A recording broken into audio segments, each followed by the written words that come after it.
103.2 Preston FM. Keeping it local. Got a lovely guest with me, and her name is Kerstin. Hello there. Hi, Brian. Hi, thanks very much for coming along, Kerstin, and thank you also for waiting so patiently, because you've been next door for about half an hour now, haven't you? I've been punctual. Yes, you were very punctual. And Kerstin has made her way from Lancaster to Preston for this interview. And Kerstin is an independent language tutor, but she hasn't always been that. Now, Kerstin Hammes, your name betrays the fact that you are perhaps not native British to start with. That's true. I'm originally from Germany. Okay. Now, I'm having a bit of a problem because I can't actually see Kerstin's face at the moment. So can I ask you to move over to the left a little bit, okay, Kerstin, because we've got a sort of barrier in between us. We have a lamp between us. We have a lamp, yes. Perhaps what I'll do is I'll remove that lamp. So if I shuffle here, that's fine, isn't it? So you're from Germany originally, and your family background is quite interesting, isn't it? Because your family run a business there. Yes, I'm a German winemaker's daughter. So my family has been making wine for about 150 years in the same valley and never really ventured much beyond our little village, and my brother is taking it over. So I'm sort of a black sheep moving abroad. So doing my own thing. The winemaking area is the Moselle Valley. The Moselle Valley. Mm-hmm. Okay, and that's white wine, isn't it? Yeah, it's Riesling. Riesling. Okay, and is it good? Yes, it's excellent. All right, but you chose not to go into that. Then you came to the UK instead, and I think was your first contact with the UK going to UCLan. Yes, pretty much. I mean, I had been to the UK on sort of holidays before. I was, from the first time that I had an English lesson in school, I loved English. I loved the language. I was really excited about it. When I was sort of 12, I decided I want to move to England, for better or worse. And that dream kind of realised itself when I moved to Preston, of all places. And I went to UCLan in 2003. Okay, I've got to stop you there because you have just said UCLan of all places. Now, what do you mean by that? When I told my English friends that I'm moving to Preston, I don't think there was that much. It isn't a tourist kind of place, really. So I think a lot of my English and German friends expected me to move to Bath, perhaps, or London. So somewhere very sort of glitzy, perhaps Edinburgh. But I actually really enjoyed getting a slice of real England, and I've always really loved it, and I've been northern for 10 years. Yeah, well, Bath and Edinburgh obviously are lovely places, but Preston doesn't really compare, does it? It's 100 times better, surely. Oh, it's amazing. It is, isn't it? Okay, so you studied languages at UCLan, was that it? Yes, I studied French and English as a foreign language. Okay, and graduated what sort of time? About 8-9 I graduated years ago? in 2004. And then I always stayed around in Lancashire, in Manchester, and with a French degree, you wouldn't think it, but you can actually get jobs locally. That's one of my big passions, to tell people about languages and about learning languages. There is a point, and you don't actually have to move abroad to get a job with languages. I have worked in Nelson, I have worked in Wilmslow, and I got paid extra for being able to speak German and French. You do kind of surprise me if you say that with languages you can get a job, because surely you don't need just a language, you need some other skills as well, don't you? It is usually, it never stands by itself, but somebody who is fluent in another language, who has learned that language, has already displayed a lot of things in terms of being able to learn and apply rules, in terms of tenacity, in terms of teamwork, because language learning is about communication, and you couldn't learn it all by yourself. You always need other people. So there are actually a lot of transferable skills. So a little campaign that I run on my website sometimes is put your language at the top of your CV rather than at the bottom where you put your driving license. Yeah, not an afterthought then, but something really important and a priority for people. That's right. So you worked for employers for a while in and around Lancashire and Cheshire, I think, as well. Mm-hmm. One of your jobs was at UCLan, and you were not particularly happy at having a boss because your background is a family business where you're basically your own boss. Is that right? Yes, I am my own boss now. I've been my own boss for about 2 years, and while I never really realized this while I was working in teams, is that I love working with people. I'm not maybe that good at working for people, and there might be my German directness, the proverbial German directness in play. I don't know. So you prefer working for yourself, in effect, which is what I do now, and it's been really great in terms of shaping my own path and promoting language learning in my own way. One important thing for me was I did not want to be in the education system because I feel that schools in the UK don't have the opportunity to promote language learning enough. Whereas if I am working for myself and fully focused on this, that is what I can promote, and I can carry a message along and also teach different kinds of students. You're obviously passionate about teaching languages to people. I think it's important that people learn languages, and I think in Britain I've come across many myths and stories people tell themselves, such as I am too old for this, I'm bad at this because in school at age 12 I was bad at this, I can't get a job with languages, I have no talent, you have to have a special genetic makeup to be a foreign language speaker, and none of it is really very productive if you're really trying. Possibly the most damaging myth about languages, though, is that we're British, we speak English, everyone speaks English. Has that been a barrier for you? It's not a myth, really, is it? It is true. English is a world language in a way that, for example, German isn't.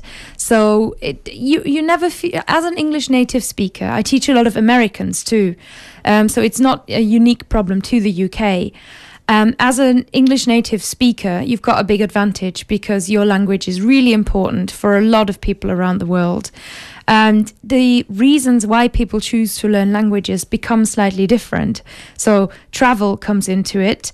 For Brits in particular, avoiding embarrassment is a big one. Mm-hmm. And intellectual engagement and personal growth play a much, much bigger role. So in the UK, for example, the University of the Third Age is one of the biggest providers of language tuition, because people come back to it later in life, maybe when they're more confident. Okay, so it's recreational as well as professional for British people. There are lots of myths and misconceptions, as you say, about learning a foreign language. British aren't that good at it, it seems, but you are engaging people. You say you have a lot of Americans.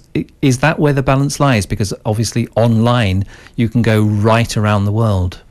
It does make a big difference, and I do feel that the reach that I have as a benefit of being able to teach online allows me to stick with students longer and to help students in places where otherwise they would struggle perhaps to get to a language lesson. So that's a big aspect.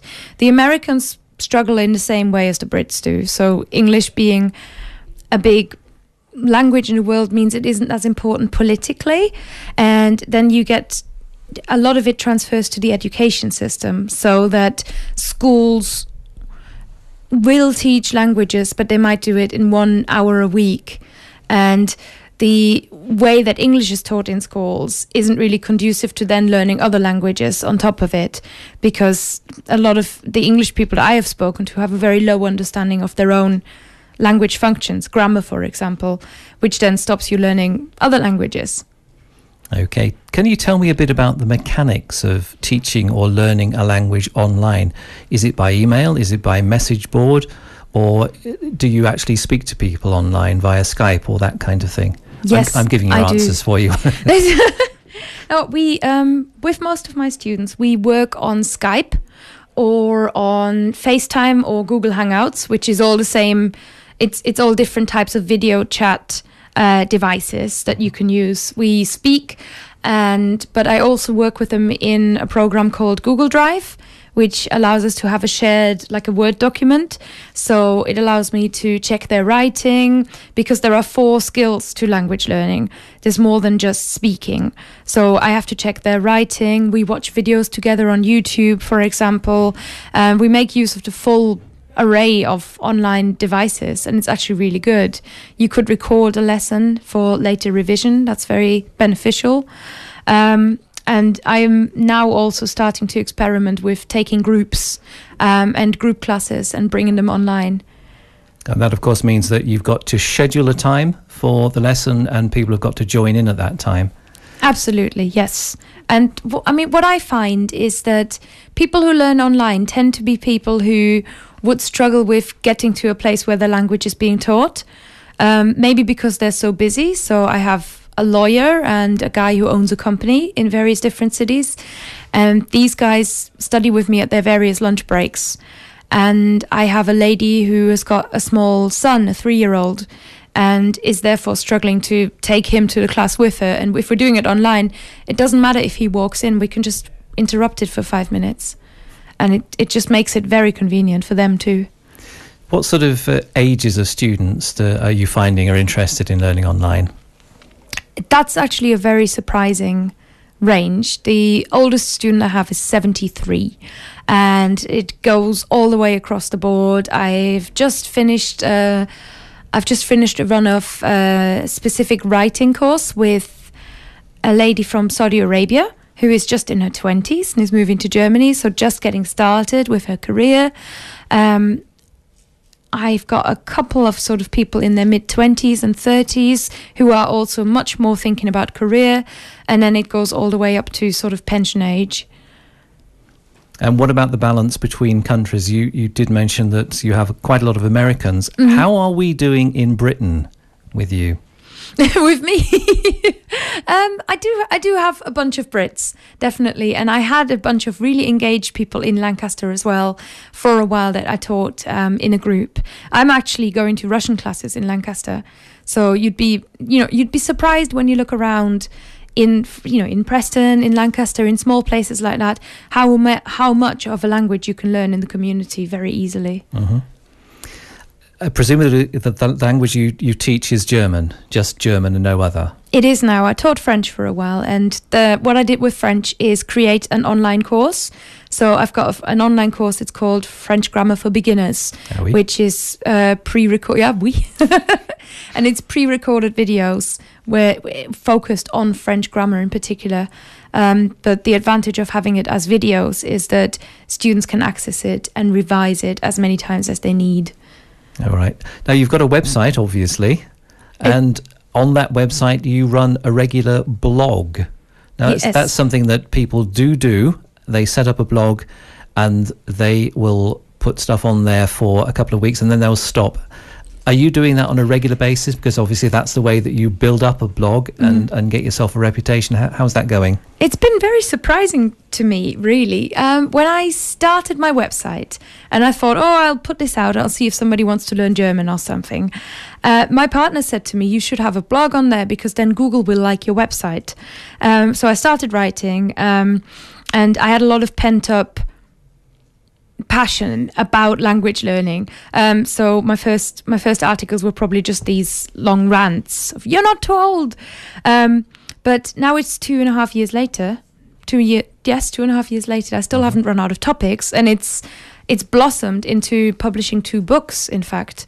Well, self-publishing 2 books, which are also on that website. So writing is a thing that I really enjoy doing. And I found that it's helped me reach people and sort of spread this message of language learning a little bit further. It's really good. So you're obviously much more than just a language teacher. You're a communicator. You're someone who wants to communicate. Yes. Well, I'm a natural extrovert, so I love talking anyway.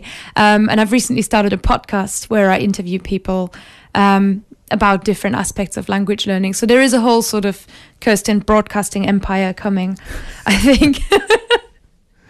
Yes, well, we'd better watch out here at Preston FM then, I think. Give me a flavour of what you actually put on your blog. What's been on there recently? What kind of topics? Presumably they're rather more reflective than when you started. Absolutely, yes. Some things that I have shared recently would include a review of female language bloggers in particular. So I had an article called The Rise of the Female Language Bloggers. And I think that's very interesting because there is a little online community of people who write about language learning, and a lot of them are people who have decided to learn 15 or 20 languages and really show off about it, which is not, in my eyes, is more intimidating than it is encouraging. And we found that there's a bit of a male culture in doing this. So there's some... Yes, there's a sort of level of contest that the female language bloggers didn't really participate in as much. So that was very interesting. So it's more of almost a sociological observation of culture and how different people deal with this kind of challenge of language learning. And I think the guys in particular really like responding to it as a challenge, whereas women think of it perhaps as, I'm drawing really big generalizations here, but think of it as the personal growth aspect and getting smarter. And my most recent article was just about speaking practice and how sharing stories can help you really connect with a person and reconnect with why you're learning a language, which is usually because you're curious about other people, and sometimes that gets lost in wanting to get the mechanics right, when actually, hearing somebody's story, having access to somebody else's story because you speak their language is amazing. And that's about connecting with people, as you say. Mm-hmm. You say from a male perspective, there are competitive people who try and learn 15 languages and then brag about it. It isn't actually possible to learn 15 languages, is it, at any meaningful standard? I don't really see why not. I don't really see why it wouldn't be possible. There's a big investment of time and effort that has to go into it. The thing about language learning that I notice is, I'm learning I've done Latin, Italian and Spanish, which I'm not very good at, and I've done French and English, which I'm pretty good at. So I'm sort of on my 6th foreign language now, learning Russian.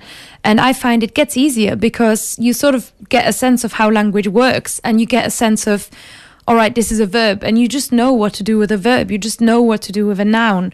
So, adding more languages, if they are very similar to each other, isn't actually that difficult. Okay, let's not argue about this. I'm an ex-language teacher. My view is that, and we can discuss this, that language is tied up with culture and countries. And in order to command the language properly, you have to be completely familiar with that country and that culture and the people in that country and how they think and behave. So that's a very interesting point, because I think what happens with somebody who studies 25 or 15 different languages is that person will lose an aspect of the cultural dimension, exactly like you say, and they are looking for almost mechanical fluency. They just want to speak correctly and not make mistakes. And doing that is not really impossible. But becoming truly understanding and truly immersed is much, much, much more difficult. And I still don't think my English is... I'm never going to be an English person. I'm still a German, even after 12 years in this country. 11. Okay, Kerstin, I think we've got to stop there, but I do need to ask you your website address if people want to go along there and look at what you do and check out your blog, which sounds really interesting. Absolutely, and definitely I would like to encourage anyone to just look into language learning and consider if you're looking for a new challenge, or you want to improve your health or confidence, or it actually makes you more tolerant too. Do try it out. My website address is fluentlanguage, all one word, .co.uk. I have a little email sign up there as well, and there's a free guide that I send out. It's a resource guide to help people get started with language learning. And you can also call me on 07976 476 326, or send me a text and I can direct you to an article to answer your question, or write one. Okay, that's brilliant. Kerstin, thank you very much for coming along today. Made by people like you. Your community. Your radio. Your Preston FM.